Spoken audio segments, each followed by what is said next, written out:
no vale da privação. Dissipado o nevoeiro, o sol apareceu, fazendo o caminho menos desagradável e menos difícil. O que não acontecia havia longo tempo. A trilha ainda continuava a guiá-las, mais pela encosta do que para cima. Certo dia, porém, após uma curva, foram surpreendidas por um vale profundo. Esse vale lembrava com exatidão o começo da jornada, quando grande Medrosa fora guiada ao Egito. As três pararam e se entreolharam. Depois olharam para o vale e além dele, onde a subida era mais íngreme que o desfiladeiro da injúria. Perceberam que tanto a descida como a ascensão para o vale necessitariam não só muito esforço e coragem, mas também longo tempo. Grande Medrosa ficou estática, percebendo que naquele momento experimentava o mais agudo e angustiante teste de toda a jornada.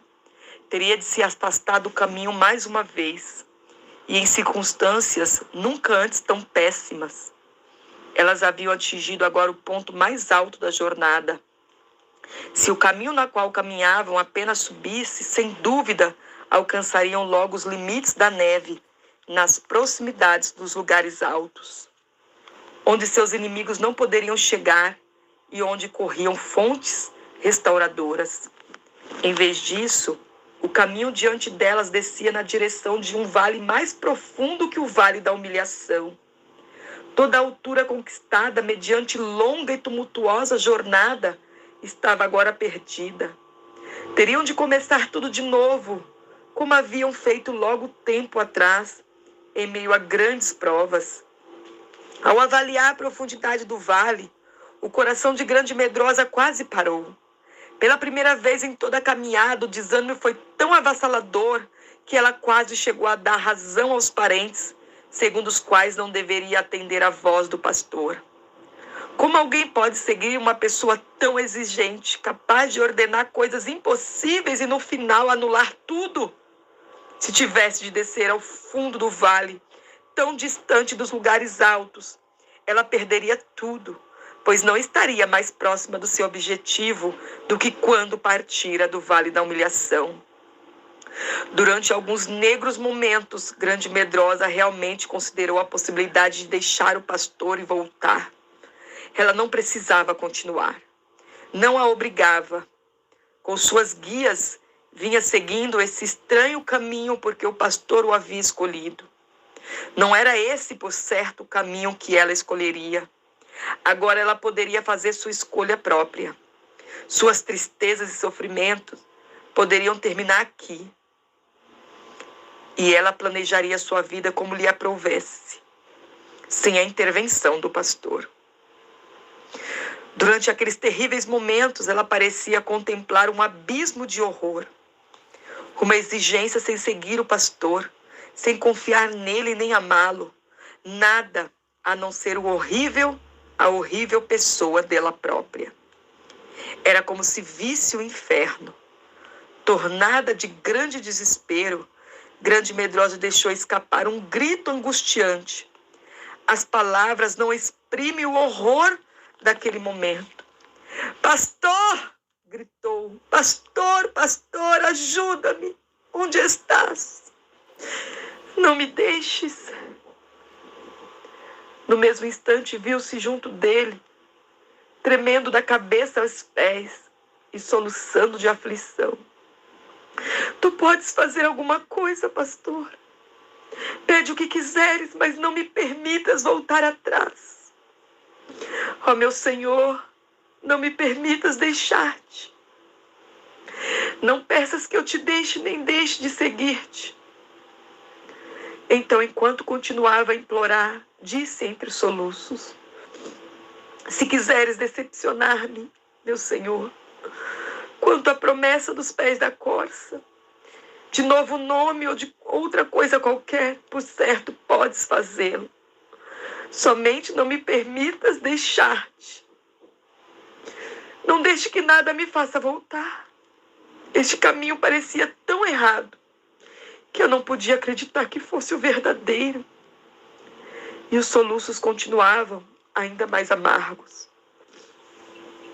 Erguendo-a e amparando-a, ele mesmo enxugou as lágrimas que escorriam pelas faces dela. Depois disse com voz alegre e forte: não há o que discutir quanto a voltar atrás, grande medrosa.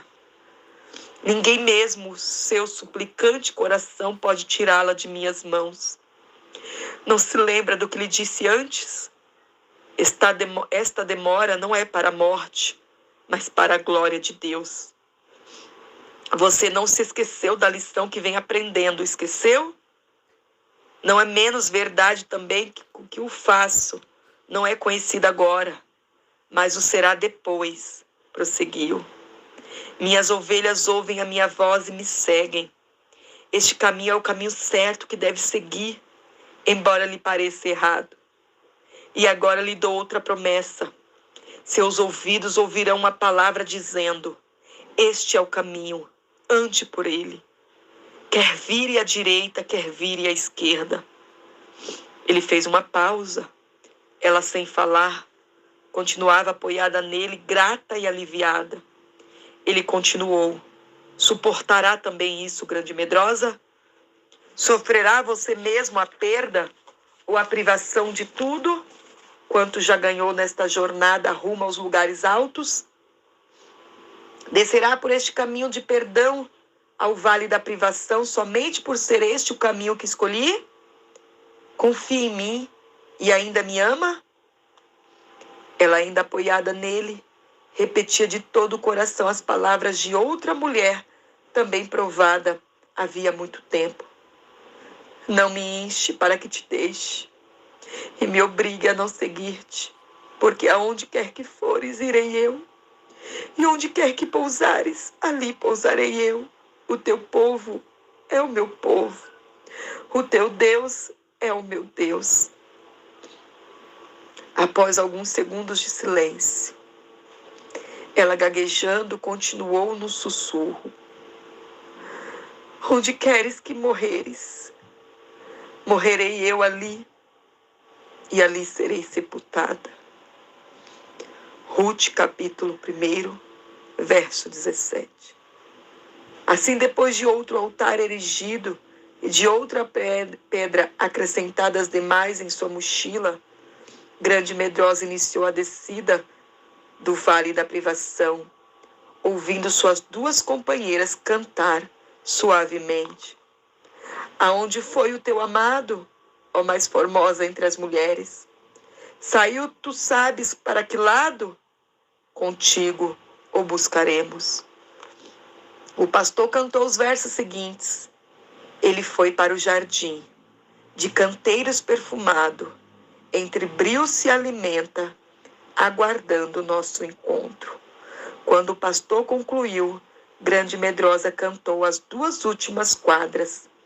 Ela o fez com o coração tão cheio de alegria que sua voz em geral desafinada tomou-se bela e doce como a das demais. Descer assim ao seu jardim, ao vale de botões da romã, brotos na videira achei.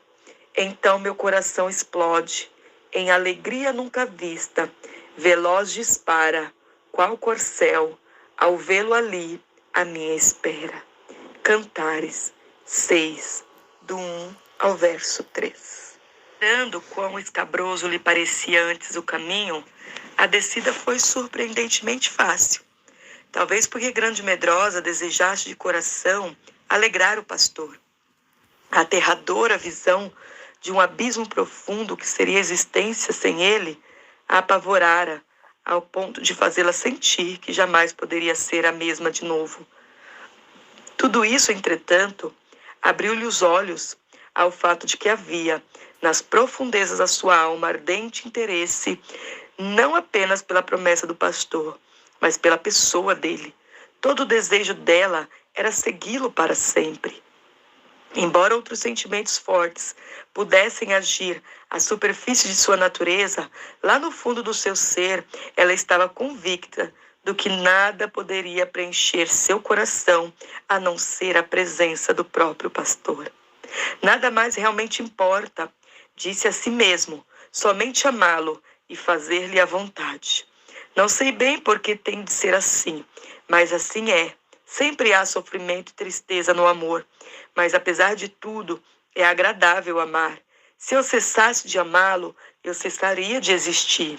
Desse modo, alcançaram rápido o vale da privação. A surpresa seguinte foi que, embora o vale, a princípio, parecesse uma prisão, depois do puro e livre ar das montanhas, logo ele se tornou num belo e maravilhoso lugar de paz, numa região muito verde por onde sereno, como um rio margeado de flores. Pareceu estranho à grande medrosa que no Vale da Privação ela se sentisse mais repousada, mais tranquila e mais feliz do que em qualquer outro estágio da jornada. Também as duas companheiras pareciam ter experimentado a mesma transformação. Elas ainda lhe seguravam as mãos, mas não havia nem sofrimento nem tristeza em seu toque. Era como se andasse de mãos dadas simplesmente pelo prazer da amizade e pela alegria de estarem juntas.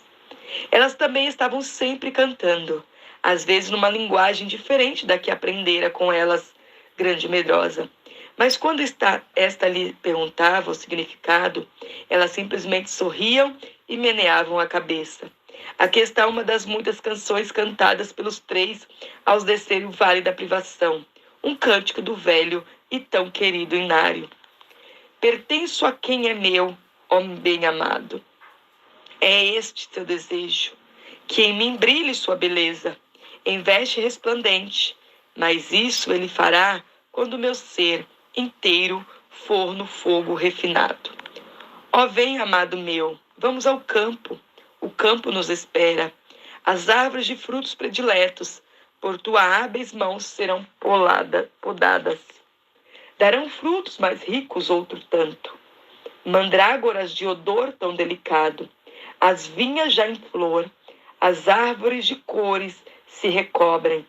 Os pés amargos doces botões dão. Ali o amor jamais irei negar. Meu fruto de prazer será dobrado. Cantares, capítulo 7, do verso 10 ao 13. É verdade que Grande Medrosa, ao olhar para as montanhas do outro lado do vale, imaginasse as dificuldades da sua ascensão. Contudo, sentia-se feliz por ter de esperar, tranquila, vagando pela planície, até o tempo em que o pastor determinasse. Uma coisa em particular confortava. Depois dos obstáculos escorregões do caminho das montanhas, onde tropeçava e cocheava dolorosamente, nessa região calma e verde, ela afinal podia andar sem tropeçar e sem sentir sua deficiência física. Tudo isso lhe parecia muito estranho, já que andava pelo Vale da Privação, em que aparentemente estava mais distante dos lugares altos do que nos dias anteriores. Como o pastor frequentemente caminhava com elas, tornando mais alegres a jornada, ela lhe perguntou sobre o significado de tudo isso. E ele, com um belo sorriso, disse que aquele era um dos lugares favoritos do repouso. E continuou: estou contente por você estar aprendendo também a apreciar o vale, mas penso que isso se deve ao altar que erigiu no topo. Ele tornou tudo muito mais fácil para você. Admirada com essa observação, ela retorquiu: mas tenho notado que depois dos outros altares que mandaste erigir, o caminho o tornava mais difícil e mais cheio de provas que antes. De novo ele sorriu, acentuando que a maior importância dos altares está em quem cria possibilidades onde aparentemente só há impossibilidades, e que fora bom que o último altar lhe tivesse trazido paz e não luta. Enquanto falava, o olhar dele era suave e ao mesmo tempo profundo e estranho. Era algo que ela já havia notado antes, mas que ainda não entendem. Era como se nesse olhar houvesse um quê de piedade. Mas piedade não é exatamente a palavra certa. Seria um olhar de maravilhosa compaixão, combinada com inflexível determinação. Quando ela descobriu isso, pensou em algumas palavras proferidas por um dos servos do pastor lá no Vale da Humilhação, antes mesmo de ela ter sido chamada para os lugares altos. Esse servo havia dito: o amor é belo, mas é também terrível. Terrível na determinação de não aceitar imperfeições ou a falta de valor na personalidade da pessoa amada. Quando ela se lembrou disso, pensou com um pequeno tremor em seu coração: ele nunca ficará contente enquanto eu não me tornar naquilo que ele determinou que eu seja. E como ainda era grande e medrosa e não estava preparada para mudar de nome, ela acrescentou com uma ponta de medo: imagino o que planejas fazer em seguida. E se isso me machucar demais?